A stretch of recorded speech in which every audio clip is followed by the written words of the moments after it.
Backups will show you why they're a backup at some point. And when they show you why they're a backup is usually at a critical time. A backup quarterback is like our kids. They don't get sick at 5 p.m. They don't get sick at 10 a.m. Nope. When do they throw up or get the runs or get sick? 3:15 a.m.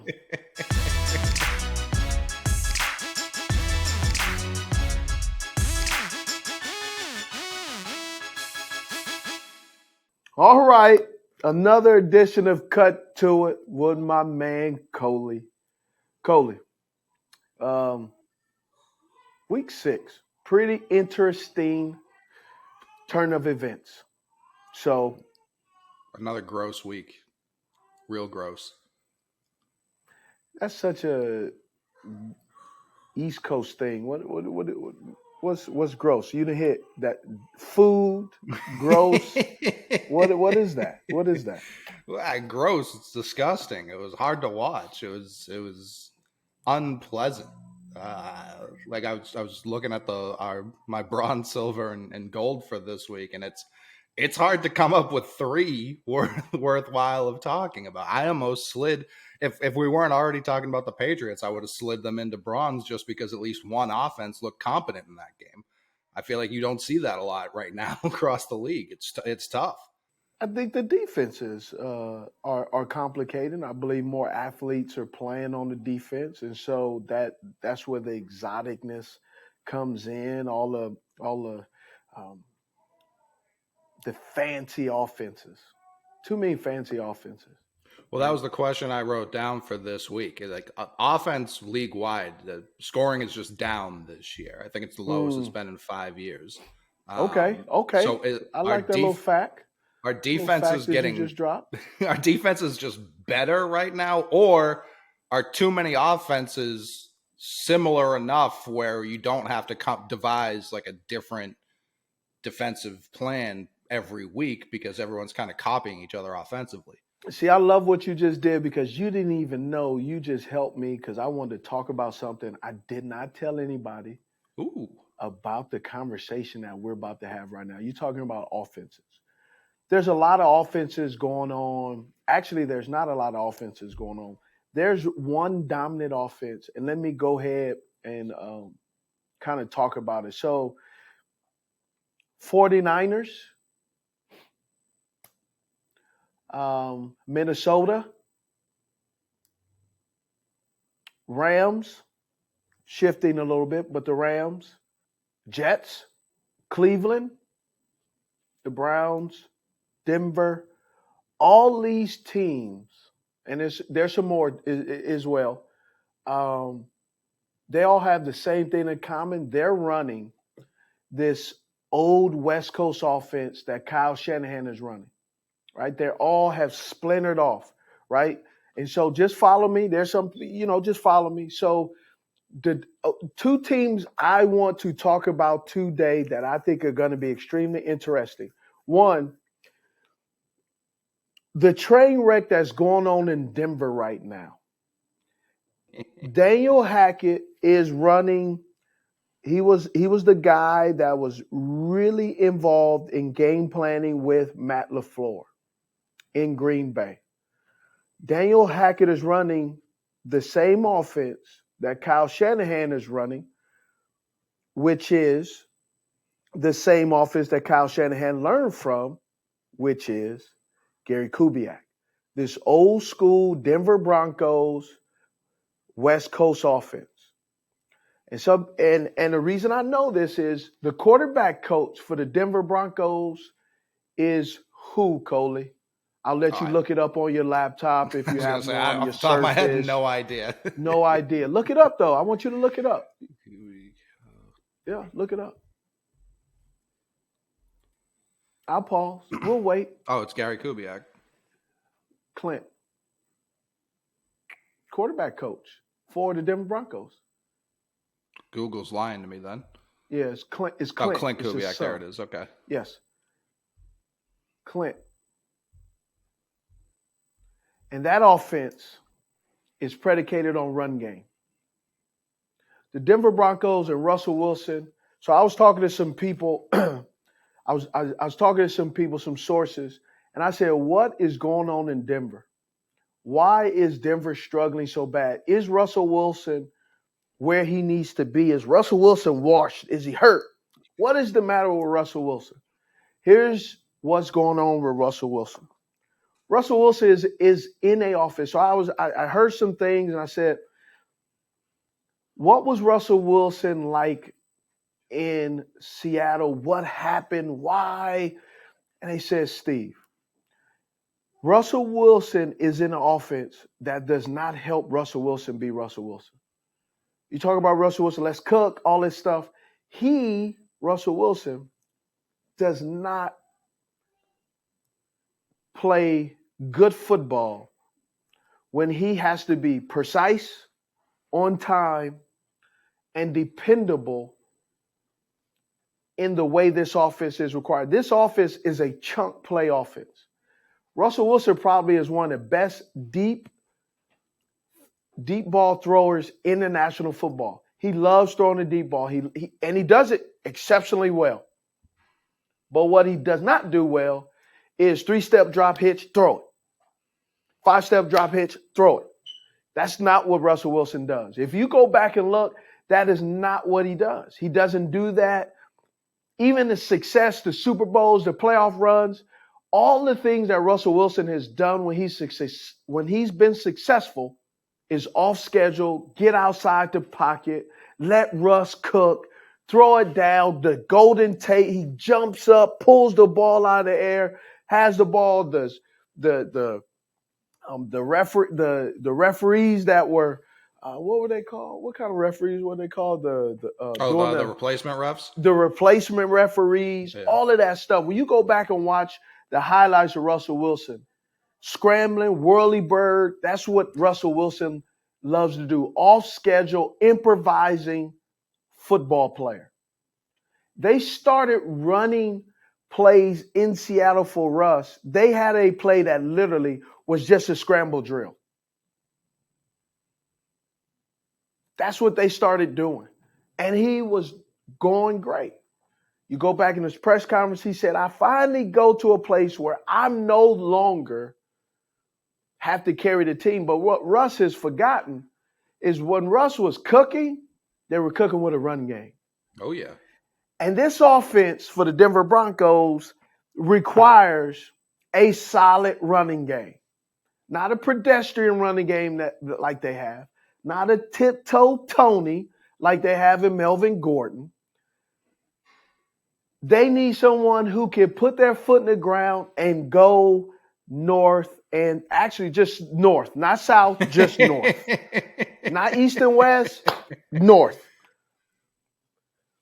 And when you don't have that, this offense will not. This is not going to improve for the Denver Broncos. No, they're not going to get better. They're good. I don't think they're going to get worse, but they're not going to get better. Right? But let me tell you what people are starting to realize. And before I say this, first of all, let me make this announcement. I do not conduct his actions. The actions I do not condone it. I do not think that what he did was all right. However, this is a football show and we're talking about football. I'm not the moral police. I disagree with everything Deshaun Watson has done. However, Steve Smith Sr., has no control over what Deshaun Watson and what team he plays for. That's not me. I'm not getting involved in that. But I believe, based off watching Russell Wilson, who likes to improvise, Deshaun Watson is coming back week 11, I believe. They are playing, I believe, you can't even draw. Huh? Houston. Yeah, oh yeah. Now, if he would have came back week 10, I think that would have been interesting because that would have been against the Buffalo Bills. Here's what I think. First of all, watching the Cleveland Browns against your New England Patriots, the Cleveland Browns are in trouble. Yeah. They are not. I don't believe that what Deshaun Watson is going to bring to the table is going to save the Cleveland Browns season because we're watching this offense. Kevin Stefanski and they're from the same tree. They're from the same tree. Kevin Stefanski was in Minnesota. Who was the offensive consultant in Minnesota? Gary Kubiak. Who was, I think, on the staff that's the quarterback coach for the Denver Broncos? Yeah, Clint. Yeah. And I love this offense. I know this offense. I've studied it long and wrong in this offense. I've had a lot of mental errors in this offense. This offense is extremely complicated. It's built on timing. What's so tough about the timing aspect of it? Well, it's because the timing is 3 steps hitch, you throw it. If that's not open, you go here. If they have a play, like there's times where they have a play based on the coverage, one whole side of the offense is completely dead. If a defense is running cover 3 and you have a comeback, I was told in this offense, Steve, you're dead. You're not an outlet. Now I kind of pushed back and said, man, I'm never dead on the route. I'm always an option. But the point is that that's just how this offense works. This offense is a well-oiled machine, and no one is going to change that. That's the way this offense is run. And I'm worried that the savior Deshaun Watson that they're expecting him to be in Cleveland is not going to be there. Because Deshaun Watson seems like he improvises as well. You go back and look at Deshaun. Deshaun doesn't 3-step. And why I think this is going to happen is Deshaun Watson hasn't played football forever. In what, 18 months? Yeah. He's been sitting around. Now, listen, people say he's training. He is training. I bet he is. And he's out at the park. He's out at the park so in suspensions, here's the thing with suspensions. I don't believe Deshaun because I haven't seen it, but all the suspensions that I know of players that have had these long extended suspensions, they are not allowed to participate on the practice field. Right. They can do some football activities, which is go to meetings, eat in the cafeteria, maybe lift weights, but they do not participate on the football field. So he can study all he wants. He can know everything that's going on. But you got your cousin Leroy trying to act like he is Amari Cooper. Von Miller. Oh, okay. Where you gonna razzle dazzle, right? Your cousin Joe is out here playing tight end. There's no lights. There's no lights on. There's no cameras. There's no popcorn. There's no beer being sold. Things are different, man. It's different in training. It's well-conditioned environment. That's great. When your left tackle get beat and Von Miller's out there and you got to read and all that stuff, it's going to be different. I do not believe that Deshaun Watson is will he get right? Yes. He's going to have some rust. I was going to say we might not see him get right till next season. Man, did you watch him in one preseason game? People were like, oh, it's just one preseason game. Yes, and that was the last game he's played and the first game he's played in over 12, 13 months. Right. That says something. I don't care how good he is. He's going to have some rust. Yeah, it's a long time to not do. Like if Andrew Luck just tried to come out of retirement right now, there would be a ton of rust. Yes. It's different. So I am looking at the Cleveland Browns and I see the same thing happening that the Denver Broncos are having right now with Russell Wilson. It is not working out. You talking about somebody waking up dangerous, somebody let somebody cook. Let me tell you something. Man, just be accurate. I don't want you to be dangerous. I don't want you to cook. Man, just drop a dime, dog. Because you're out there throwing quarters and nickels. 15 yards in the second half and overtime combined. Oh my gosh. This offense, and if you don't have a strong running game, this offense doesn't work. This is the same offense going on in Green Bay. You talking about Green Bay's in trouble too. Aaron Rodgers is probably one of the he's going to go down as one of the best quarterbacks. He's accurate, dime dropper. But unfortunately, the Green Bay Packers almost have set up Aaron Rodgers, not to their fault, but like they put so much emphasis on Aaron Rodgers can make any receiver look unbelievable. But they got Aaron Rodgers up there with Jesus, with the water and the wine, man. He trying to make young receivers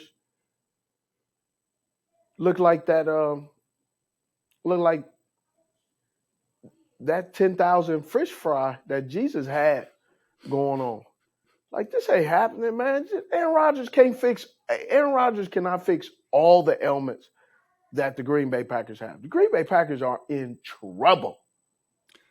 Even outside of the offense and the rookie receivers trying to acclimate to the league and all this, that defense has taken a massive step back from last year. Goodness gracious. That's been way more troublesome to me than the offense. I don't know, but I know there's a genius around here that said, where's my paper so I can make sure I don't misquote myself? What I say? I said that Hall was going to get some. He was going to do pretty decent. Oh yeah. Yeah. Hey, run that tape back. Tell me what I said. And for Underdog, shout out Underdog as always. Breece Hall, higher, lower, 75.5 yards this week. What do you think? Do you think he continues it, or do you think the Packers try and eliminate him? For the Packers to win, they must eliminate the run game. Mm-hmm. I think they're going to try really hard. I'm not necessarily sure that they can. So you lean higher. Right. Yeah, I lean. How many yards? 75.5. Yeah, I think he'll get. I think he'll get over 75.5. Oh, that's his total yards too. So that's receiving and rushing. Oh no, yeah, he'll blow that out of the water. You had the higher of 75.5 total yards. He put up a light 121. I mean, it was light work. He was doing the Lambeau Leap. Did you ever get to do the Lambeau Leap as a visitor? Nah, I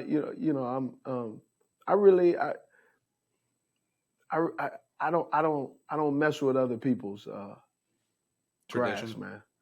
You don't go on other people's lawn. You stay out of that. You didn't. You start walking in people's backyards. That's how you get mollywopped now. Start kicking sprinkler heads. You Yeah, never don't do anything like that. Yeah, no, don't never. do that. Man, I'm telling you, bro, it's a few teams that are in trouble. Green Bay's in trouble. Arizona Cardinals are in trouble. They had the top. Their defense is helping them, but they just seem to collapse at the wrong time. But I can tell you, Byron Murphy Jr. He's a pretty good cover corner. Oh yeah. He was giving Swole Bones a little bit of fits a little bit. DK was frustrated, boy. That's what we're calling him, Swole Bones? That's his name. Listen, he put in a lot more work in the gym than I ever can. So I'm not saying it like to be funny. I'm just saying when I see DK, I was like, man, his abs got abs. Yeah, no, it's terrifying. It is. But Byron Murphy Jr. didn't get the memo. He wasn't terrified. He was over there. Man, I'm a huge, growing up in LA, families from Monterey, Northern California. I love sourdough. So sourdough, you get the sourdough bowl with clam chowder Where am I going with this? Why? Is I love sourdough toast. And you know what's good on sourdough toast? Little jam. Jam! I want to get jammed up. Looking for the referee to help him? Nope. Mm-mm-mm. But I tell you who was making those catches, though. Lockett. Run that tape as well.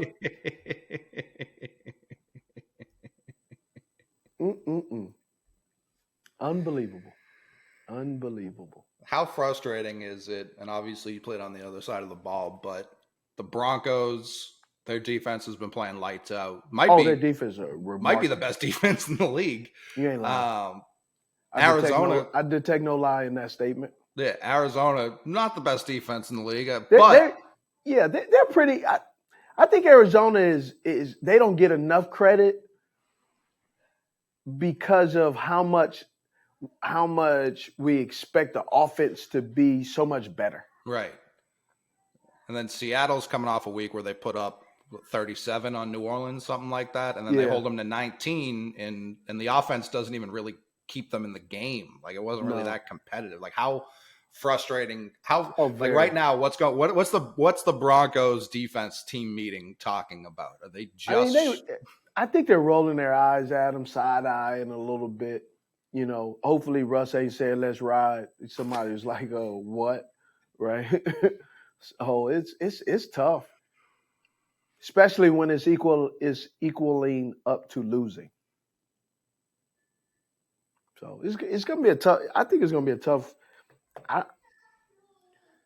I think it's gonna get worse before it gets better. And Denver? Yeah. I mean, I've got them right now. They're must watch for me every week because they're must watch. Like Why? It's you ever drive by a car accident? I mean, yeah, I drive, so yes, I've driven by one or two in my lifetime. And you notice how everyone slows down and they're rubbernecking. They're like, well, what happened here?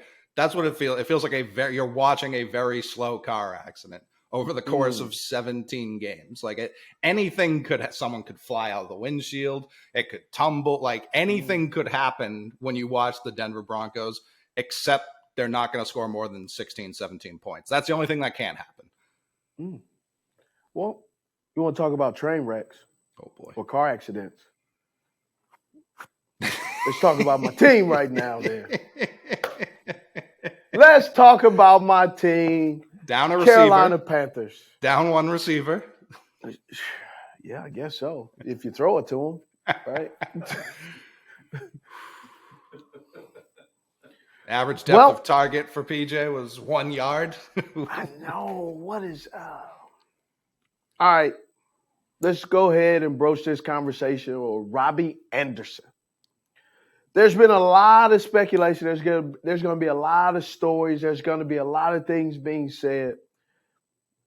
So I was just kind of sitting back and saying to myself, I wrote down, why is this happening? So I'll just say this. What Robbie Anderson did, I don't agree with, but I understand his frustration. What I believe Robbie Anderson, what I don't want to happen, and what I feel about Robbie Anderson right now is I'm concerned because I've been that guy who has done something. And what I don't want people to do, the media to do, and I think they're going to do this because he's been traded. I think at some point there's going to be articles written to summarize his character. I think the media right now, some media person right now here in Charlotte has been contacted. As soon as it started, they've been contacting former teammates of Robbie. Robbie's in his 7th year. Somebody's contacted somebody with the Jets, former teammate, and was looking for the quote that says that he was the worst teammate they've ever known. And I think that sucks.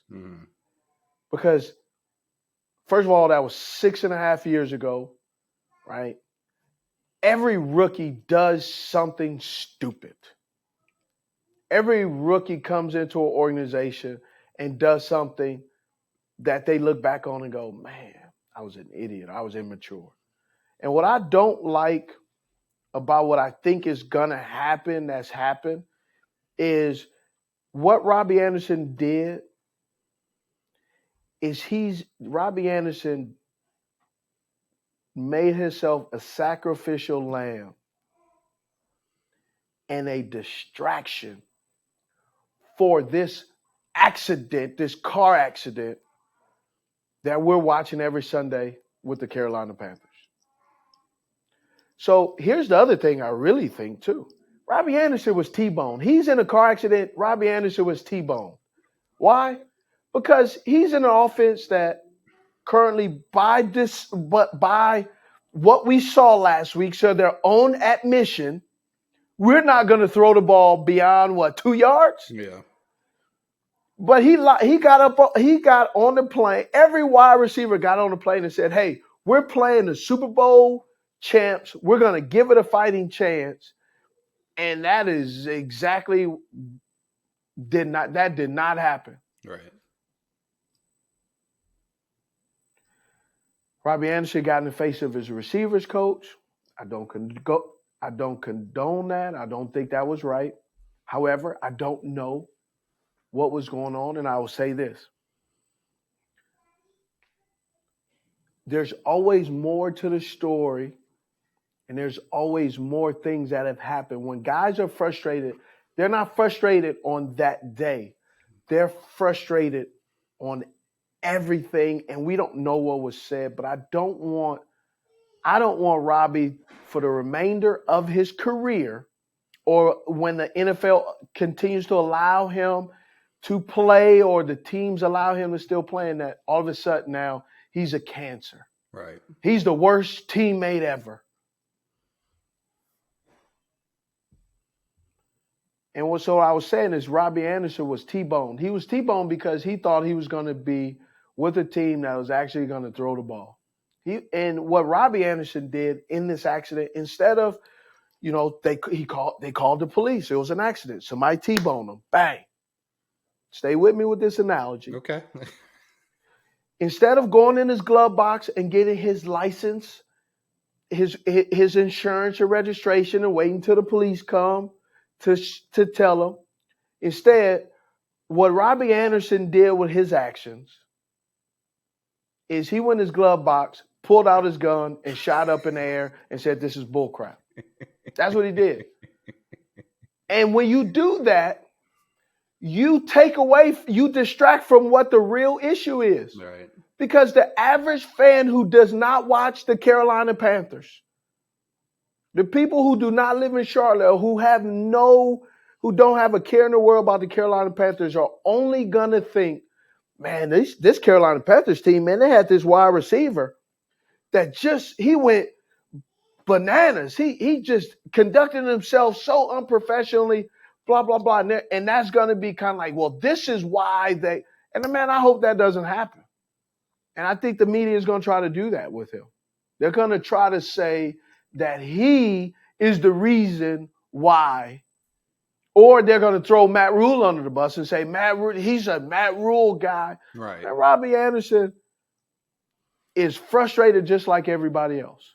Now, here's where I'm going to use myself. I made some boneheaded decisions. Robbie Anderson conducted himself to where he's been able to now be the fall guy for what is really going on with the Carolina Panthers this year. I mean, you talk about the frustration building. He was saying, "Please no Baker." May, June, Yeah. You know what I mean? Like he saw this because coming. he was with Sam Darnold with the Jets, and Right. you kind of want your wide receiver to have your back. You don't want your wide receiver to say, "Yeah, man, bring in some better quarterback because we don't want this please. dude." Yeah, yes, literally anyone else. Like you don't want that, of course. right? Robbie's a deep threat. Is Robbie a wide receiver one? No, that's DJ Moore. I'm not going to sit here and bash Robbie Anderson. No need I'm to. not going to sit here and say that Robbie Anderson can't play. He can help a team. And now with the Arizona Cardinals, with Hollywood Brown being out indefinitely, he's their speed guy. Yeah. Now, what I think Robbie Anderson does not realize that he's going to find out is your frustration in the Rams game.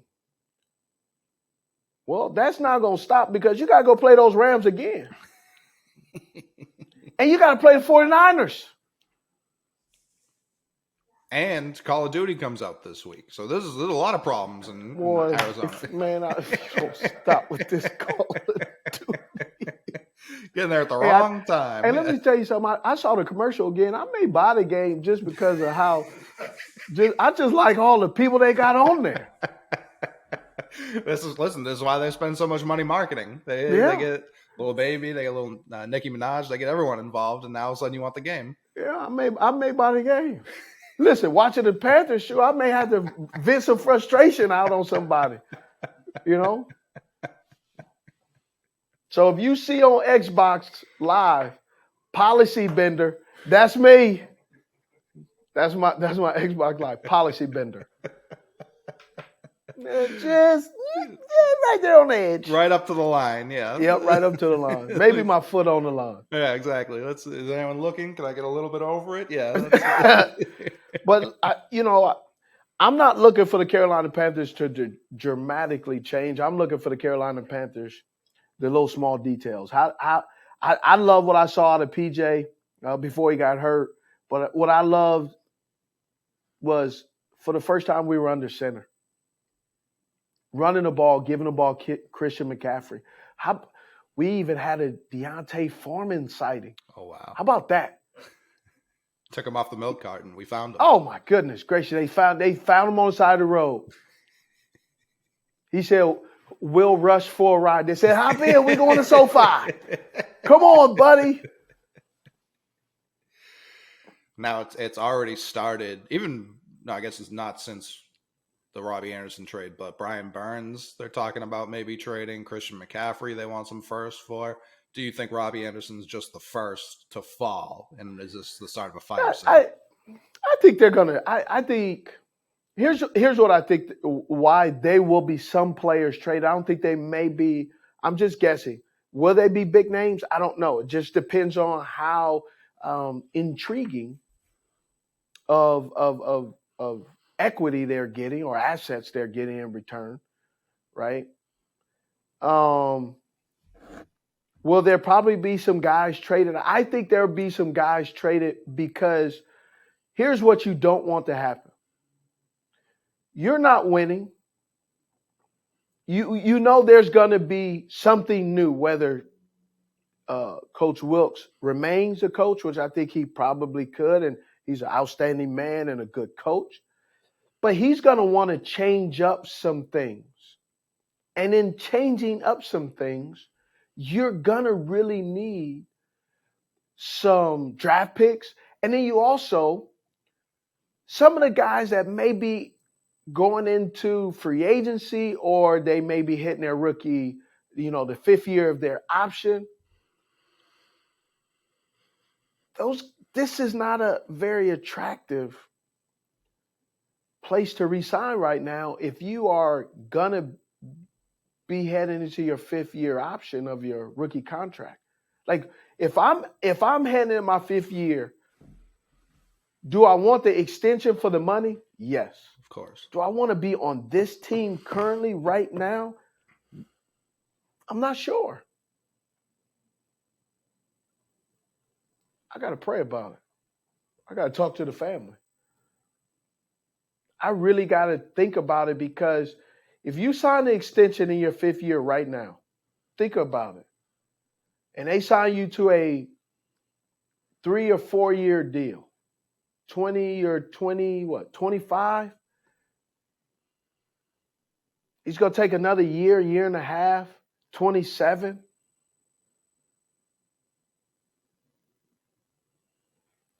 And do you really want to go through that? And possibly be released or cut because of changes of general manager or another head coach or just whatever the case may be, you may get a assistant coach who does not run the same philosophy that really is the way you play. They may, coach, let's say Coach Wilkes is the guy and they decide to run cover three kind of, the cover three kind of technique like the Seattle Seahawks, and that's not your strong suit. Dante Jackson goes down, and C.J. Henderson is struggling. Troy, is it Troy? No, Pride is Taylor. Taylor's out there. He's struggling too. They need to get some depth in the secondary at corner. What kind of technique are they going to play? It's a lot that goes in there. So I would expect some of those guys that are going to be resigned, they will be traded. Because the compensatory pick stuff, that's 2 years from now.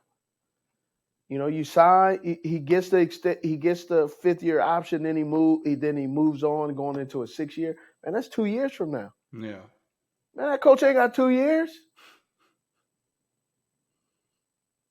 A 2 year, and it depends, and it's actually 3 years, I believe. And somebody that's probably watching this will correct me and tell me that I'm absolutely wrong. You're right. Thanks for the view. Click. There's actually a 3 year, because when they leave, so if they go in their 6 year, they leave, then it's also based on how well they do as well. So it could be a 4th, a 5th, a 3rd. It could be all kinds of things. So you're talking about the long game, but you need short, quick money. So I would expect some guys not even just not big name guys, but some of the wheels of the vehicle, the spark plugs, the mufflers, the windshield guys that you may go, why do we trade him? Because he has a value that we can maybe get a better value in the draft, because we're going to be drafting high. And so we can have a cheap, impactful player to help us get back on track a little bit faster. Which one position group in Carolina? Offensive line. Yeah, that's it. So that needs the most work, or could help turn this around quicker. Offensive line. And here's why. I think they need 2 better guards. Okay. I think Brady Christian should go to center. Pat Elflein consistently gets beat. And why you need 2 guards is because if you're going to have a rookie quarterback, and watching Thursday Night Football, if you didn't watch Thursday Night Football, the Chicago Bears and the Washington Commanders, watching that paint dry was tough. However, everybody has to watch paint dry because you got to put on another coat, right? Justin Fields, everybody's talking about, oh, you got to do this with Justin Fields, you got to do that. You can't know what Justin Fields is doing, just like you don't know what your rookie quarterback can do in any other team if you don't have what the New England Patriots have done for year in and year out is. The reason Tom Brady is able to be Tom Brady is because they've had a great offensive line, and it doesn't start with the tackles. It starts with the 2 guards. And when the guards are great guards, good guards, they keep the pocket clean where the quarterback can step up, look down the field. We don't know if Justin Fields can process because he doesn't get enough time to know if he could process because he's always running. Right. And one stat people like to push back with that is he gets, I think it's 3.03 seconds per throw, which is the longest in the NFL. But people don't factor in the 1.9 seconds he's running for his life. Like Yes. it's not. He's Yeah, not in he a gets clean pocket. 3.2 he's extending the play. He's Right, not right. sitting in the pocket. He's not talking about my Utes. He's not sitting in the pocket like the quarterback was for USC on Saturday night all day going through. He went through his progressions and then went back to his first progression. He was like, nope, he's not open. Nope, he's not open. Nope. Hey, what about? Oh, there he is. He's open. There was a few holding calls, but anyway. Got the win. Couple. Oh my gosh. Justin Fields doesn't get the opportunity to process because there's always somebody in his lap. Yeah. And it's not someone isn't in his lap like a little Shih Tzu dog. No, it's a big old lap dog like a Great Dane. Saint Bernard. A Saint Bernard, a German Shepherd. It's huge people like I like D linemen, D tackles, the Derek Brown, 6'5", 328 pounds, moving at 10 miles per hour. Man, Justin Fields was getting rocked. And when you don't have those guards that can keep you clean, where you can step up in the pocket, where you can look and process, that stunts your growth. I don't know if Justin Fields can process because he hasn't gotten the opportunity to. He's always under duress. Right. He's always working at the busiest times. He's got this guy going, he got that going, and it's tough, man. It's tough to work under those conditions. It's hard to evaluate him at all because there was a play early in that game, designed rollout play action to the left. He throws it over the linebacker to the backup tight end in between the corner and the safety. Like very beautiful, like very well designed play, perfectly executed, perfect touch. Then they get down the red zone. Another play action to the same backup tight end, running a little curl out of the backfield. And it reminded me of rookie Josh Allen, where there was no touch whatsoever. He just threw it as hard as he could, incomplete. And it was like those two plays why it's so hard for me to know what Justin Fields is or could be, because like the offensive line has its problems throughout the course of the game. We know the receiving core is not that great to begin with. And when he has two opportunities to make a difficult play, he makes it. To make an easy play, he doesn't make it. It's just hard to know what is his ceiling. What's even his floor? You know, watching Justin Fields play football is like watching me play golf sometimes.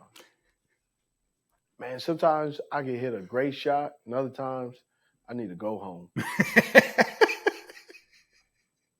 But it's the great shots that make you keep coming back. Right. And man, that if I can hit this shot all the time, shoot, I might be a pretty decent golfer. But that's the problem. Yeah. But the difference between my golf game and Justin Fields' football game is I'm just not very good at golf. Justin Fields can play football. Mm-hmm. We've seen him play football. He just doesn't have a lot of talent around him. How disastrous is this long term to his career? It depends. It really just depends on how worse does it get, right? You've seen it. Carson Wentz is a great example. You could get shell shocked. You can really do some damage and lose your confidence. Mitch Trubisky is a great example. Mitch Trubisky is a backup. Looking that way, yeah. I hate to say it. Yeah, he came in and helped them win the game and finished it off, but he's not the long-term answer. He looked more comfortable coming off the bench like that. Yeah, yeah. Because Right now, he has nothing to lose. Right. He thinks he's, oh, I'm going to win this starting job back. I say this all the time. Backups will show you why they're a backup at some point. And when they show you why they're a backup is usually at a critical time. It's at the time you don't need it. A backup quarterback is like our kids. They don't get sick at 5 p.m. They don't get sick at 10 a.m. They don't get sick at 7:45 in the evening. Nope. When do they throw up or get the runs or get sick? 3:15 a.m. 4:27 a.m. when you're in REM sleep, when you're right there, when you counting sheep and snoring. They don't get sick when you need them to get sick. When you have all the energy in the world, they get sick at the worst time. Right? Oh, I got to use the bathroom. Right when you're on the airplane, they say, bing. Yeah. Hey, please get ready. Buckle up your seatbelts. We're about to land. I got to go potty. It's like, we've been on a 4.5-hour flight. All the time in the world. Now you want to go? Yeah. This moment. I can't hold it. Daddy. I got to go. So you're talking about backups will show you that they're backups. Bailey Zappe hasn't shown anyone that he's a backup. Well, he's also playing the Cleveland Browns. The Cleveland Browns. For sure. Ooh-wee. Other quarterbacks have played the Cleveland Browns too. They haven't looked that good. I got this note because I knew I knew exactly what you were going to do. And so I got this. Where's it at? First of all, rookie Jack Jones, like him. Monster. Yes. I would say the way Zappe is getting the ball out, bro, Devontae Adams made a catch on that sideline. First quarter, 11 minutes and 7-second mark. He had an acrobatic catch. I was like, wow. Mm-hmm. I was like, that was a dope catch. I was just watching his throws. I really believe they have a quarterback controversy because this offense looks completely different. Even the defense is playing really good. Oh yeah, and that's to me that's been the most enjoyable part of the Zappe experience. We played the Lions, who came into that game with the top offense. They were hot. The Lions really were hot. Play, yep. But it was still the top offense. You can't pick who's hurt. Of course. But I'm just a little context. Like I understand we weren't playing them at full strength. Shut them out. Hey, 0 points. Yes, you did. Which this is a team. The Lions were averaging what 35, 34, 35 and a half points a game, and they got a donut hole. Mm-hmm. And then the Browns. I only know this because I follow some Browns fans. They were the 7th ranked offense in the league coming into that game. That's surprising because when I watched the Browns on tape, they also did play the Panthers, so that was a little bit that kind of helped them. I mean, both running backs had a gazillion yards. Right. Yeah, Chubb's been a monster this year. That's a big part of it. I was surprised that the Cleveland Browns are 7th. Yeah, Amari had those 200-yard games, and it's still early, so it's like if you've scored 30 multiple times. Well, there's the Arizona Cardinals are top 10, top 5. I think they dropped down to 7 as far as rush defense. Right. And Williams was out there. He was slaying them. He was out there playing video games, looking like he was out there crossing them over like AI. But it's like, so we've given up 15 points over the last 8 quarters against 2 top 7 offenses. I know. We held Nick Chubb in check to the point where they weren't even running the ball anymore. No, they weren't. They were terrified. And running the ball for the Cleveland Browns, again, Denver Broncos too, Green Bay, Kansas, the 49ers. When you eliminate running the ball for these teams, they get ugly. Oh yeah. Yeah, look at right? what 49ers did against the Falcons. They couldn't run the ball at all. They put up 14 points. Like it was. Well, look, also the you look at, we'll talk about it too, the Los Angeles Rams with Cam Akers. They got themselves a problem. You got now within 5 years, you had premier running backs. They've been premier running backs, and then now they're saying, you know what, I don't like the philosophy. That says something. So continue about the New England Patriots. I'll let you keep stroking your team. Well, it's like the defense. We've talked about it with the Panthers this year. You think the Panthers are a good defense, and then as the game goes on, because they keep getting thrown back on the field because the offense has these 3 and outs, they get tired. And when you're tired, you can't be the good defense you project to be. Zappe's not doing these 3 and outs. He had one bad drive the whole game, like truly bad, like off target, very uncharacteristic for a guy who only has 10 quarters of tape on him. It even stood out in that. And he came back next drive and he was back on the money again. And it was like the Patriots defense can be elite as long as we keep the ball moving on the other side of the ball. And when you talk about a backup looks like a backup in the worst moments, I haven't seen Zappe do that. I have seen Mac do that several times this year. Yeah, Mac. Yeah, I like Mac too. That's what I mean. Sure. I'm really trying to be fair here, because when I step back and look at both of them, they look very much like the same guy, like same skill set, same processing. The biggest difference right now is one guy's playing way more confidently than the other has this year. Yes. And I'd rather play with the confident guy if everything else is going to be the same. Yes. Yeah, it'll be interesting to see what happens when Mac Jones is back healthy. He traveled to Cleveland this week, didn't play, obviously. We'll get the extra day off with the game on Monday night next week at home against the Bears. I don't know. Belichick's been asked several times about it. In the past, when he's been asked about quarterback controversies or supposed quarterback controversies, he usually laughs in that reporter's face.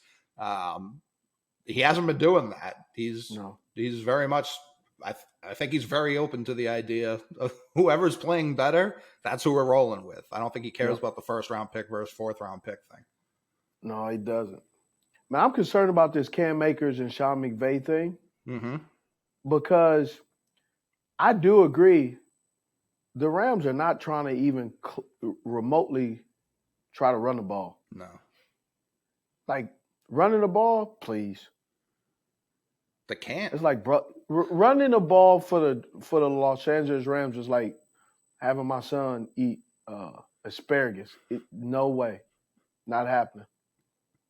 Has zero interest. Is this an offensive line problem? Is it a scheme problem? Well, obviously the offensive line is struggling, but they're not struggling enough. You ain't stopped throwing the ball. Right. You're drawing up all these plays for all these guys. I'm happy to see Allen Robinson look a little bit more comfortable. He played better. He's starting to seem like he's starting to feel better about himself, understand things. But the run game is not there. And I don't believe the Rams are gonna be successful if they don't run the football. Do you think Akers is capable of doing that and it's just not working? Or do you think he did it. But he'd also, like, even with the other guys running the ball, these guys, the offensive line isn't very good either. No. Some of their offensive linemen are like turnstiles. Just keeping count. One, two, three. It's a combination of things, right? It's also one of those things, we talked about Robbie earlier. It's one of those things that things are the way they are for a reason. We don't always know what's being said. But when a coach is saying there's a what was the word they used? Philosophy? Yeah. Difference of philosophy. Mm-hmm. When I hear difference of philosophy, it makes me go back to the things that I've heard from coaches where it's like, I like hogwash. They're telling you something. They're telling you one thing. We're gonna, they'll have, man. We'll go on a game plan with 150 plays, right? Most teams that little menu that looks like that, that takeout menu that every coach has. And here's one of the things. We'll get into the Philadelphia Eagles in that game. I noticed everybody else, that Andy Reid. Yeah. Oh, I got my bag. Let me see. Hold on. I think I got my menu in here. Do I have it? Oh, I threw it away.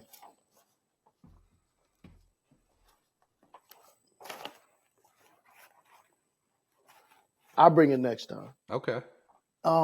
Andy Reid, he has his, and Eric Bieniemy, he has his, and they're all doing this.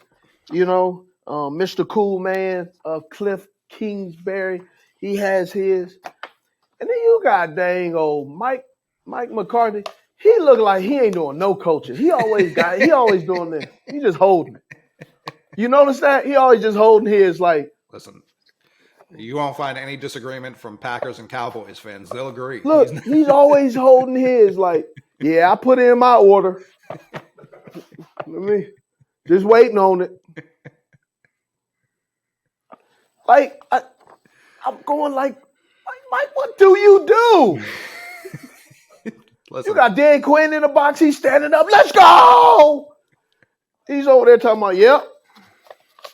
Man, look. I ordered my taquitos with guacamole this time. They better have them. I'm confused, waiting bro. on Dak to come back. I'm just biding my time. Yeah. Listen, and see, here's what I hate about that game, right? And that's my goal. That's my goal from last week because it was a darn good game. But this whole Cooper Rush saying that, Philadelphia Eagles are for real. Oh, yeah. I don't believe Dak would have played much better. Would Cooper Rush had 3 picks in the first half? Okay. So I guess big play Slade just ain't big play, huh? No, of course. I mean, him and Bradbury are first and third, respectfully, in yards allowed this year. Like the Eagles' secondary is legit. And then they scored on Bradbury right after they said that.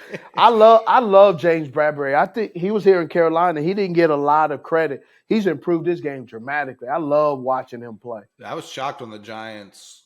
It was a scheme, personality thing, so it just wasn't going to work out. Well, yeah, and I wanted him in New England just because of how man, he could play. Had established himself in New York the last couple of years. Man, that was my goal, and I don't think Dak Prescott would have played better, but we're going to find out a little bit later.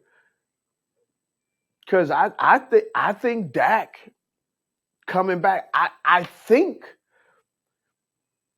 he may have played better because he has more experience. And when you talk about his body of work, yes. But I don't think Dak would have made a huge difference with the way the defense plays for Philly, the way that offense was going. Yeah, some momentum change. Watching that football, first of all, watching Kansas City Chiefs and a Dallas and Philly game, that was Buffalo and Kansas City and Dallas and Philly. That was like, for me, that was old school 1990 football. It was good. Like it was good football. It was good it was like watching a football and you going, man, this team is going to run away. And then all of a sudden come out halftime and they explode. They wake up and they give you just enough to get you on there. And then somebody makes a big play and then it's over. Man, the excitement. That was old school football. Like when football used to be on TBS on Saturday night. I love football, bro. Like when I was a kid, I used to love watching football. You still do. I'm just saying when I was a young kid, I loved watching, but like I used to look forward to like Sunday nights, like, oh man, who's playing? Because growing up in LA, West Coast, and growing up where cable was a huge thing, where you only got the local game, and if the local game didn't sell out, they had a blackout, so you got to watch somebody else. And but Saturday night was like Not Saturday. Sunday night football when I was like 11 and 10 years old, and I'm closing my eyes saying this. I look forward to it because there were never any duds. Watching that Monday Night Football last night. I was going to say, the NFL put the Broncos in every primetime game this year. That's why they're all duds. Money back. Watching the Denver Broncos right now is like going to the movies on Tuesdays in the summer. $1 movie. $5, you get you a movie, popcorn, and a drink. Yeah. You know what I call those? $5 naps. That's what that is. I'm go sleep. That movie gonna watch me. Listen, if you a boring movie, I'm tapping out. I'm gonna nap it. I'm gonna give me a good one. What was the last movie you fell asleep in? It was a kid's one. I think Minions. A little bit. I nodded off for about 10 minutes. I was gonna say that's a little loud to be sleeping. Hey man, I'm a professional sleeper. Where there's a will, there's a way. Yeah, you'll. No, I can sleep anywhere, bro. So what was your goal from last week? Mine was Bills Chiefs. What'd you think? About it. Yeah, I mean, watching that game every time the last 3 times they've played, it very much feels like whoever has the ball last is going to win this game. Like it doesn't matter what the score is at any given point. If a team gets up 2 scores, it doesn't matter. Whoever has the ball last. And watching it, it was like, all right, the Bills scored. Chiefs have the ball. Mahomes throws that pick. Bills had to win it that way. What do you make of Jordan Poyer driving? Oh, him driving? Yeah. I mean, he's also on a contract year. He's trying to get paid. So missing that game, he's how much? Because I've obviously never been in contract negotiations like that. If he misses that game with legitimate, like doctors are telling him he can't fly medically. Yeah, I get it, and it's not a big deal. I think it's awesome and it's great. He made the game-winning play. He knows how important he is to this team. He wants to be. He wants to be involved. This is a team where everybody wants to be on the field, and you got to love that. Is the story great? Is it fun? Absolutely. But at the end of the day, Jordan Poyer wants to. He knows what kind of team he's on, and he knows his value. And the fact that him driving all that way and him coming up with the big play, that just shows you how this team needs everybody, all hands on deck. He knows that. That's why he took that drive. That's why it's important. I'm still worried they're treating almost every week like it's the Super Bowl. Absolutely. You have to. You have to, but also, like, are they not going to be burnt out by December? Doesn't matter. You figure it out at the end. Okay. Sometimes you got to burn both ends of the candles and figure out what's your threshold, but you don't wait till you don't want to do the woulda, shoulda, coulda. No, I understand that. I think this is their window right now. Oh, absolutely. You can't plan on windows being open multiple years. If you're in a window, you go for it. I agree with that 100%. Now, but even within that window, I feel like maybe Poyer just taking this week off in the grand scheme of things. No, man, don't question that man. Oh no, how could you? How could you? He played. Like, I'm not questioning him. It's just I know. I'm questioning the team for allowing that. No, they already talked about it. He can't fly. He could play. He just can't fly. Why is flying more dangerous than professional football? I'm not a doctor. I just play one on TV. Okay. I think it's the air pressure is too much for his ribs, but yeah, Travis Kelce's fine. Yeah. Well, I think it has to do with I don't even know because he has the collapsed lung too, right? See, that helps. That's why. That's the problem. All right, dang, you answered your own question. Well, listen, that still doesn't make it seem great for football. Yeah. That's he'd be all right. Yeah. Let's hope. Take some tussin. He'd be fine. Rub some tussin. Rub some dirt on it. It'll be okay. Some tussin. Some Robitussin. All right. My silver was Buffalo and Kansas City because everybody's saying that was to get back, and now the Buffalo's going to go and win it all.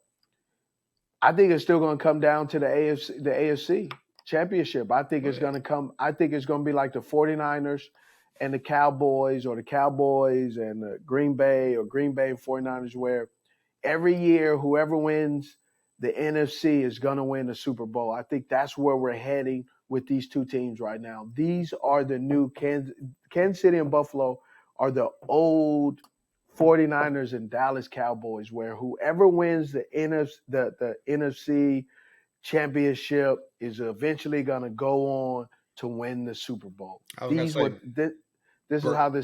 This is how things are going. Brady Manning used to be like that. Colts Patriots, like when they got to the AFC championship, it was like, this is kind of just the Super Bowl. Like, correct. Yeah, the Bears won the NFC. That's good for them. This is the actual Super Bowl. Right? Yes, exactly. So who was your silver? My silver was a game we talked about a little bit last week. That's Ravens at Giants. The Giants. Oh, and who called it?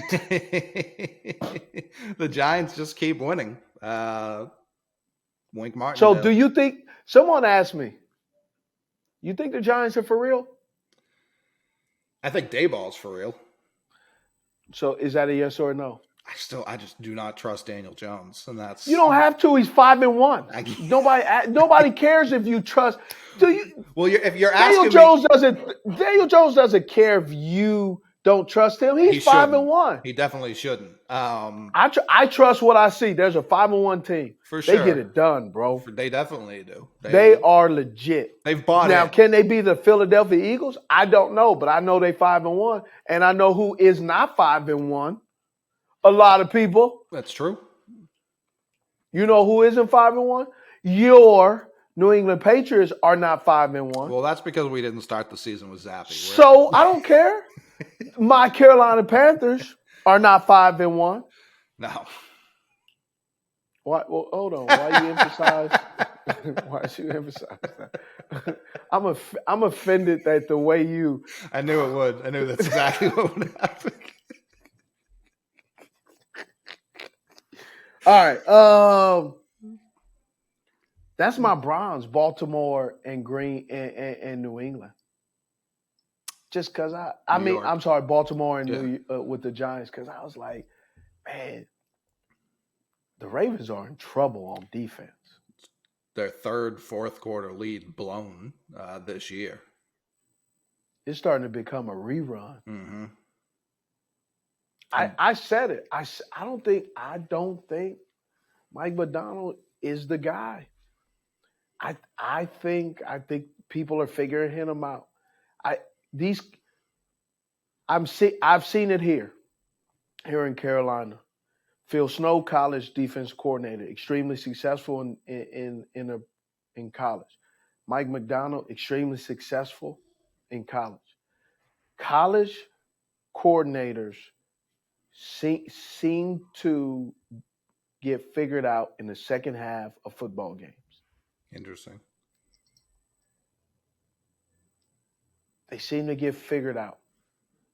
Cliff Kingsbury.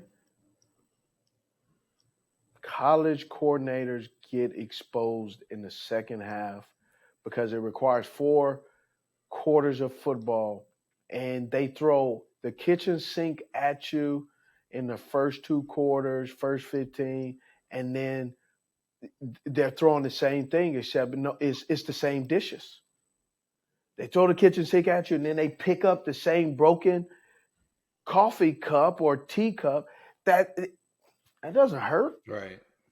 They get figured out, man. And I think that's what's happening. I think it's going to continue, and I think it's going to get worse for the Baltimore Ravens with the defense later, because it's going to be more and more tape and habits and tendencies of what this team does.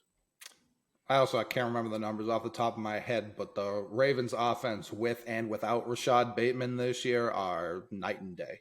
They have been much, much more efficient, much more deadly with him as a deep threat, with him as a short threat, like what he did against Miami, taking that short slant to the house.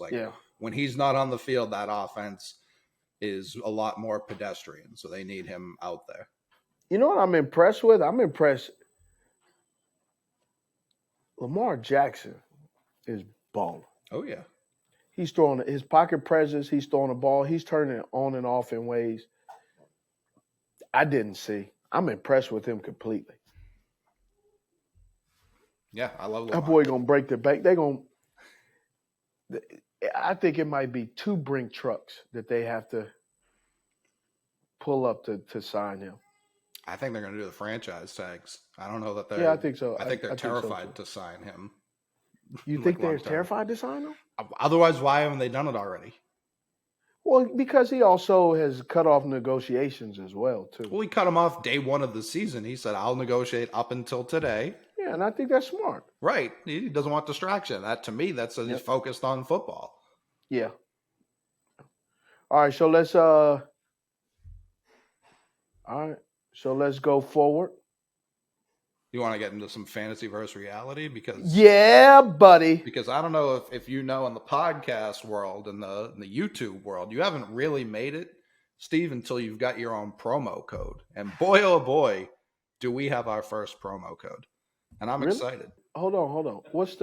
Wait. You skipped over the most important part. What's that? What's our promo code? I'm about to read it. I want to know the promo code first. The promo code is cut to. Cut to it. I don't like that promo code. Why? Man, ain't no 8 in it. Ain't no 9. Ain't no agent. We're going to have to get a new promo code, bro. We're going to have to do this different. I'm waiting for YC to just throw his whole computer into the tub. He's like, I want a real promo code. I don't like that promo code. We're trying to make it easier for the audience. Week 1. It is. Agent 89. How about that? That's an excellent promo code. Huh? That's like if you having a kid, let's say, you're having a son and you say, man, what name? Because Steve. I mean, we got your Steve in there at least. You know what I mean? Smith. Hey. I just told YC to come on the stream so he can middleman this. Come on, young Costanza. I know he's around. Yeah, there he is. There he is. Look at him. Unmute yourself. Unmute yourself, silly. This is exactly how it works. This is cowardice. I don't want no underdog promo code. Let's cut to it. No.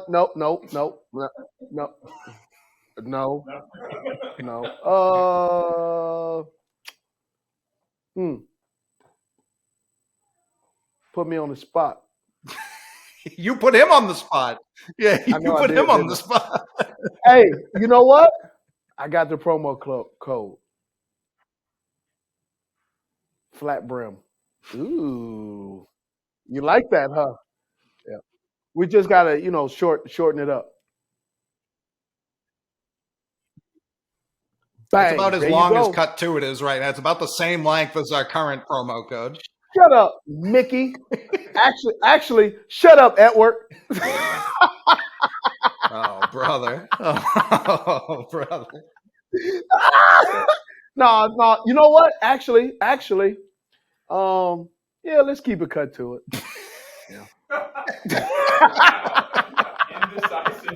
Just wanted to see what kind of power. Just wanted to see what kind of power he had. That's all that was. So this is it. Yeah. Yep.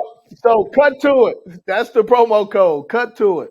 Okay, continue. Yeah. Do I have to take it from the top, Brian? What? No, you don't have to take it to the top. We're not going to edit this out. We need to show people. Well, I don't know if YC was recorded, but based on what he was saying. He was not. Was his audio recorded? Yeah, so we got me and him. Yeah, it's just me and Steve yelling at no one. That's what the audience is. We look like we crazy. Yeah. YC's a ghost. Yeah. So we're going to give you some of our picks as we discuss these players. Who do you got this week? I believe you were the 2-0 man last week between Jalen Hurts and I'm sorry. I didn't mean to flex Breece like Hall. That.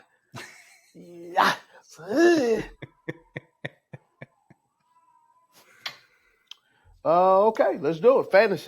Fantasy versus reality. What you got? Oh, I thought you might have had somebody. I mean, I got something, but no, I want to know you're the fantasy guy. I'm the That's true. reality guy. That's true. Well, so Brandon Aiyuk, we were talking about the 49ers earlier and how much their offense is predicated on the run game first and foremost. That was the most targets against the Falcons last week. He had 11 targets, 8 catches, 83 yards, 2 touchdowns against the Falcons. That was the most targets he's had since 2020. Yeah, when he was in the doghouse last year. This man, he's got permanent residency. He's got a standing reservation in Kyle Shanahan's doghouse. He's constantly walking in. They don't take his card off file in the doghouse in San Francisco. Yeah. So his high or lower for this week against Kansas City is 51.5. How do you feel about him repeating his success? Do you think he's going to go higher, or are you banging the lower?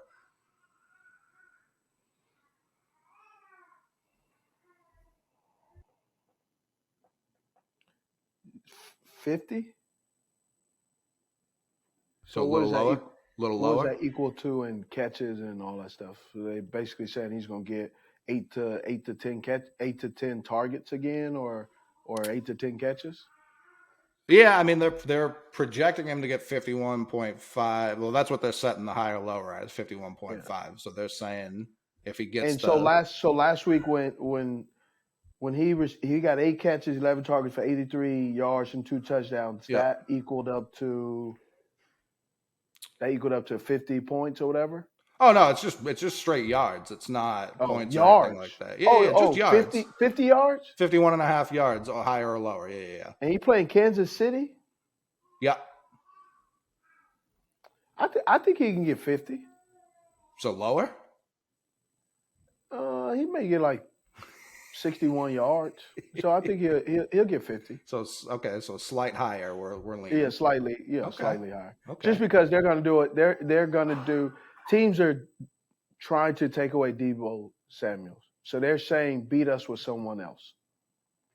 So I would say he's going to get over 50 yards. Okay, so under that same line of thinking, if they're trying to take away Deebo and Aiyuk's coming off the hot week, Kittle's higher lower is 46.5 receiving yards. Well, he's playing against Travis Kelce. Is going to be a tight end fest. Okay. So would you be more comfortable going with Kittle's higher? I'm going Kittle. You got to feed Kittle. Okay. You got to feed Kittle. I like that because he's starting to get back. You got to feed him. I like that. Okay. Yep. Now the Thursday night game is New Orleans, correct? Yes. Okay. So Alvin Kamara coming off of a nice week. I won't say a big week. Yep. A nice week. So my biggest question is going to be is if Andy Dalton is playing, Kamara will continue to have a well-rounded game. Okay. If Secret Santa a la Jameis Winston is playing the giveaway king, that's where you can get in trouble. They're going to have to put Kamara, they're playing the top 5 rushing defense. I don't really see. I don't know how they're the top 5 rushing defense. Right. But they seem to get it done. J.J. Watt is making some impact splash plays, but they need Kamara to play. Could they be a top 5 rushing defense simply because teams just try and pass on them so frequently? Yes. Okay. Yes. And they play some teams that aren't very good as well earlier on. With Andy Dalton takes what the defense gives him. So I think he's going to have, at least 80 plus yards total offense. Okay, so my first question is how much should people factor in the short week from Sunday to Thursday? Like how, especially for a running back? You factor it in. They need Alvin Kamara, especially with Michael Thomas still not 100%. Chris Olave, how he their was whole receiver rooms. The whole receiver room. Yeah, so they're going to lean on Alvin Kamara a lot. So Andy Dalton is going to do it too.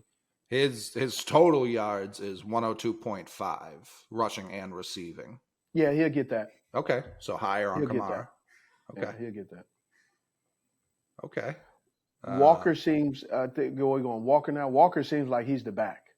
He's the real deal. He's the back. He's that boy can run. Mm-hmm. Goodness gracious. So what they got him at? They got him at 65.5, which he'll feels get that. It feels he'll quite get low. that easy. Man, that's easy. That's easy work. He checked every box. So when people are trying to evaluate running backs coming out, it's like, what did you do after contact? How did you do avoiding contact? Yeah, what's your straight? He's such a strong runner, and he helps take the pressure off Geno Smith. So yes. So higher, 65 yards, man, that's easy. So if someone were to tail you and take the Kamara total yards higher, the Kenneth Walker rushing yards higher, and the Kittle higher, and using that code cut to it, that'll get you a 10x payday. Pretty good. I don't know what that means, but sure, go ahead. All right. Well, that means if you put $10, I don't want to know. I'm not interested in knowing. It's not your business. Not my business. I'm not. You also hit last week on your Jalen Hurts prediction. You said lower, 300.5 total yards. So Jalen Hurts right now, his higher lower is 300.5 total yards. Yeah, I might go lower there. I would say I see him hitting 275, 280. Well, I mean, the defense is going to try to stop him. This is a game. It's not about how they win. It's just making sure they get the win. And I just felt like he was having such a great game. They were going to try to, make him make decisions. Love this offense. Love how the coach is doing. So I that's why I went there.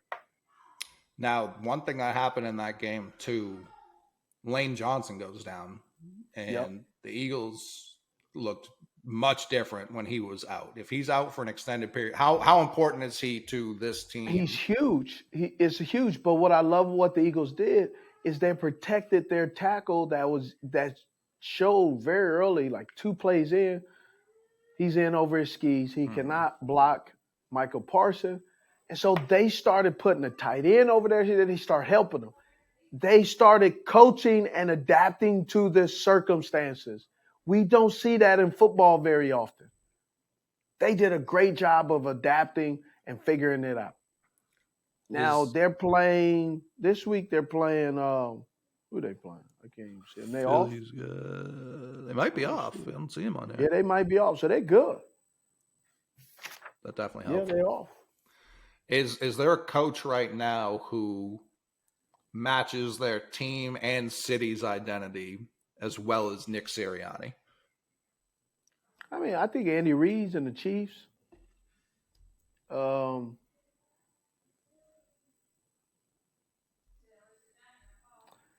Mike Thomas is blue collar. Yeah. Right. I'm actually surprised Pittsburgh won just because of, how many guys they had down in the secondary, but it just kind of shows you the Bucs are in trouble. If I'm a Pittsburgh fan, I'm almost angry we won that game after years of, this is why, years of having better teams than this, right? Like we can agree this isn't the best Steelers team. And being able to beating Tom Brady with this team after all the teams they've had. This is the one that beats Tom Brady. It almost would infuriate. Like I'm taking the win. I'm not that angry, but I'm like, what happened all those other times? We had a real Where was team. this when we needed it? Yeah, exactly. That's exactly why. Yeah. Yeah. I could tell you the Colts, if the Colts are going to throw the ball 58 times a game, they're still going to lose. Matt Ryan's arm's going to fall off by Thanksgiving. Yeah, by next week, before Halloween. So so we've got Michael Pittman here. The 13. No, do not bank on that happening again. Well, that's what I want to know. Like, is he, I think he's good. He is their I think he's good too. He's their wide receiver one. Yes. By default. Is that fair to say? He's their wide receiver one. The type of offense they run, he doesn't get a lot of separation. He's a big body, basketball guy, big body, so he knows how to use that. Can he play? He's their wide receiver one. What you need though is some other guys around him that can step up what they need to do. But yeah, I like Michael Pittman. What's his ideal role, do you think, in the NFL long term? Can he be a wide receiver one? It's been kind of thrust upon him, but can he be that long term? So he could be a wide receiver one with a team like the Colts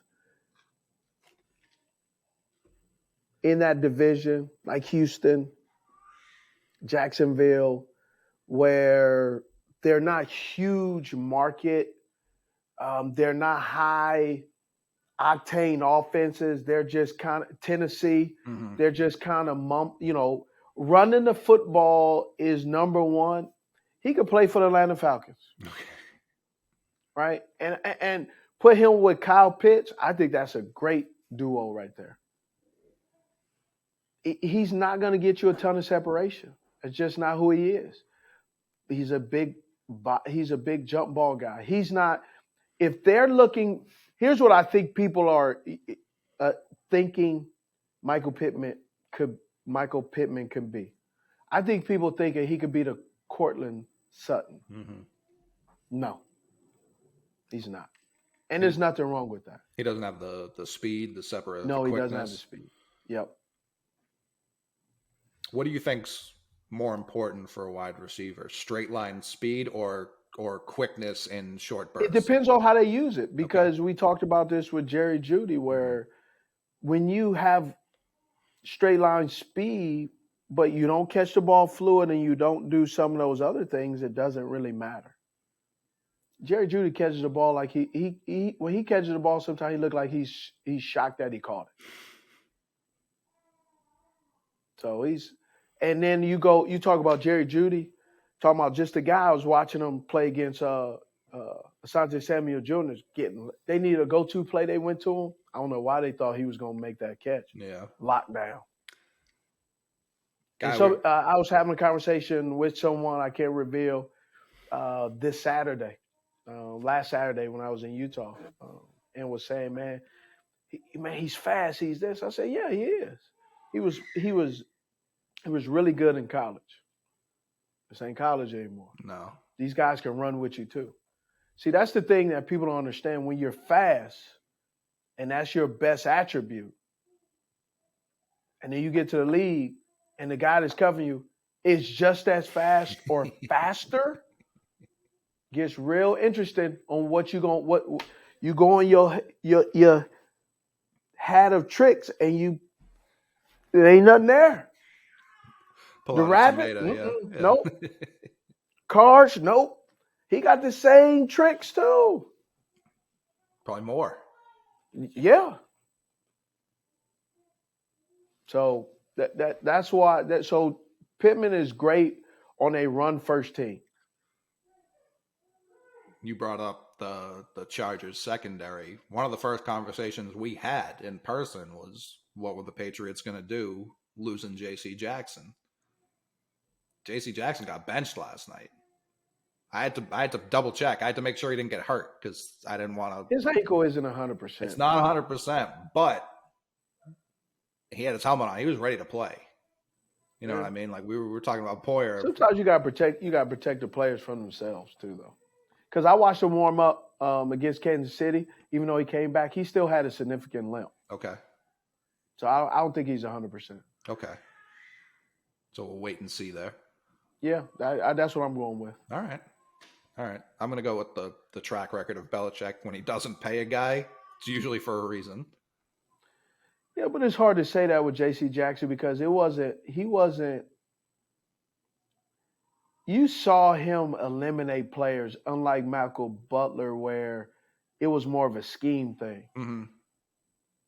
Like Malcolm Butler was a handful, and he knew the scheme, he knew the tendencies, and he plays you well.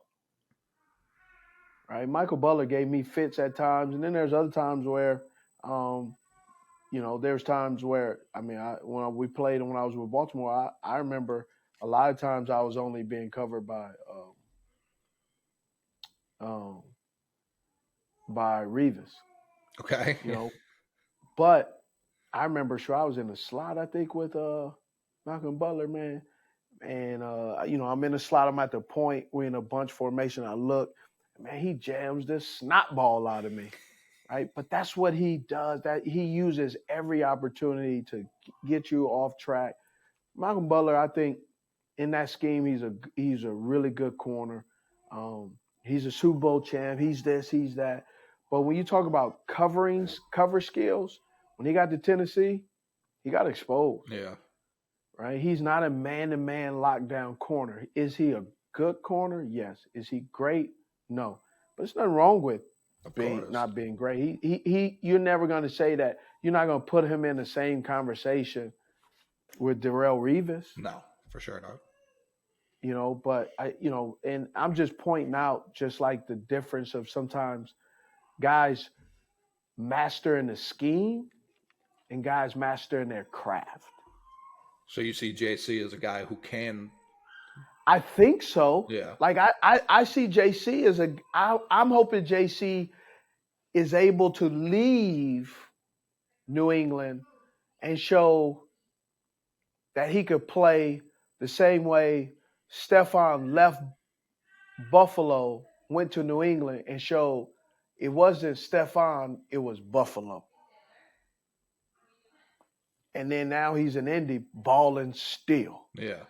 I will say, though, Gilmore struggled his first half of that first season in New England.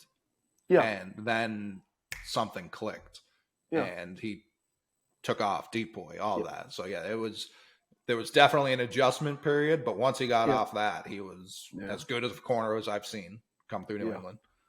So that's the only thing that I won't want to see. I tell you a guy, Jackson, though, for the Commanders. Woo-wee. William Jackson? That brother on that struggle bus. I feel like it's been 2 years of struggle. They throw him under the bus. And I don't know what scheme and what's player, but it is not working out for either one of them. See, it's interesting hearing you talk about like scheme and coaching and all this because there's some stuff to me, didn't play the game. I've only sat on the couch and watched. You didn't play the game? I couldn't tell. Yeah, no, you didn't see me out there? No, I didn't. The last play, or one of the last plays of the first half, Buffalo, Kansas City. Gabe Davis they get a fourth round rookie corner on him. They give him no help over the top. Josh Allen floats one up there, easy touchdown. To me, at least have a safety over that. Like, I understand it. Is it an easier said than done type thing, or is it like? Yeah, it's easier said than done. Sometimes you have success early, and so you think that that's going to continue to work. Sometimes a wide receiver or a corner just has a good technique, or they have a good route and it just works out. I've seen guys that make good plays and not make good plays. That's the best part about football is you have 70 plays to really win and lose. And you don't always know who's going to win and who's going to lose. All right? You don't always know who's going to play well, who isn't going to play well. I mean, was it what's the safety you guys have? Digger? Kyle Duggar. Yeah, Kyle Duggar. He's up and down, man. Oh, he's a monster. He makes some play, huh? He's a monster. I love Kyle Duggar. But he makes some plays, and then there's some plays he's like a centimeter away from getting a pick or some of that stuff. So it all varies, right? So and the point I'm making is there are some plays where the guy just makes a play and he does it. It happens. Would you say it's fair to say an average football game comes down to 5 plays, give or take? I would say 10. 10? I would say 10 plays. Yeah. Because when I say 10, it may be the 5, but it may be like 2 or 3 that set up that big play. Gotcha. Right? So if you get a sluggo for the game winner, you have had somewhere in the game, you won that slant that helped you win the slant and go. Mm-hmm. So it's one play that the fans see, but it's 2 plays that set up that one play. Yes, sir. Gotcha. Yep. This is what I like. I like learning every week. Yeah. I hope the people at home do too. Well, I hope so too. Who's your bronze for this upcoming week? My bronze is Cleveland, Baltimore. I think both teams are struggling, but it's the division, right? Black and blue division. We're gonna see. You got to throw out the records. I'm also both defenses are not. They're supposed to be a lot better than what they are, and they're not.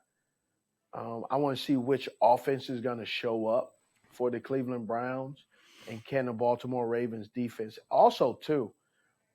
Can anybody cover number 89, Mark Andrews? Goodness gracious. No. That man's a monster. No, they cannot. Oh, goodness. So that's my bronze, and that's the reason why. Who's your bronze? I had a real hard time picking 3 games. Really? Yeah, this weekend. It was pretty simple for me. Really? Yeah. So I have Seahawks Chargers as my bronze. Seahawks. What? For similar reasons, like both these offenses struggled this past week. So which offense is going to show up? Which even if the Chargers show up, the coach is going to do something stupid. He's going to do something that just like, bro, what are you doing? Man, he does some of the craziest stuff. He's like, he risks so much. He gonna risk and get himself fired. That's not a broad. Like I can go down the list. Atlanta, Cincinnati, that doesn't intrigue me at all. Green Bay and Washington, that's a train. That's like watching 2 cars on rims drag race down the freeway. I almost put that on mine just because this may be the game Aaron Rodgers just walks right out of the stadium and into the ocean and we never see him again. Like he's done. Here's the problem. The Green Bay Packers will win. I don't know if they will. They will. I don't know. Well, actually, who's playing? Heineke's playing. But might be an upgrade. That D line is going to get after. Chase Young has been practicing. I saw him doing some warm ups in Chicago, so he's getting close. Tampa Bay, Carolina, please. Ain't nobody on. I expect the Giants to beat the Jaguars. Mm-hmm. Tennessee and Indy. I already watched that game. Non-exciting. Houston and Las Vegas. Las Vegas may win, but they may do something stupid and give it to Houston. Denver is not going to beat the Jets. And New England. So, okay, that's all. That's my problem. Yeah, that's where it was like, that's why I picked Seahawks Chargers. There's potential for a lot of points in that game. You know, the skill. For who? Seahawks. Oh, for the Seahawks, yes, not for the Chargers. No, I agree. That's what I mean. Like, okay. I did process of elimination with like, all right, who has at least. I saw that game and I just crossed it out. Like let me see Kenneth Walker, who we talked about before. I'm interested to keep watching him. Yep, and then it's Lockett and DK like that and Geno. That's enough for me to tune in there. And maybe Justin Herbert's ribs feel a little better. He feels like contributing. For the first time in a while. So that was my bronze. All right, my silver is the Detroit Lions versus Dallas. I think Dak's gonna try to come back. I want to see how fresh or how rusty he is, and I want to see if Detroit, if this offense is for real, can they get back on track? That's what I'm interested to see. This one was close for me. It didn't make my 3, but it was close. I'm really judging you right now based off that. I'm judging the NFL for the product they're making me watch every week. Let's get through this. I got some key questions to kind of let you know. I got some key character questions that I need to ask you. Let me know what kind of person you are. Okay. I've got Chiefs 49ers as my silver. Super Bowl rematch. I got that as my gold. So my gold may make you walk out and leave. If you say New England versus Chicago. No, I'm not going to say that. Okay. Pittsburgh, Miami? Heavens no. All right. Who is it? My gold, and I talked about this team earlier and why get to it, man. Why I can't turn away from them. Who? I've got the Jets at the Broncos as my gold. Because anything can happen with Nathaniel Hackett. You never know what's going to happen. Yeah, anything but a win. Correct. Exactly. And the Jets, This is the They most looking pretty good. enjoyable Jets team, maybe Yeah, in they my looking adult pretty good. lifetime. Yeah, I mean you're 20, so yeah, of course. Buddy, I wish. Yep. All right. Hey, great show, bro. I'm Steve Smith Sr. Coley Mick. All right, let's cut to it. Until next time, folks.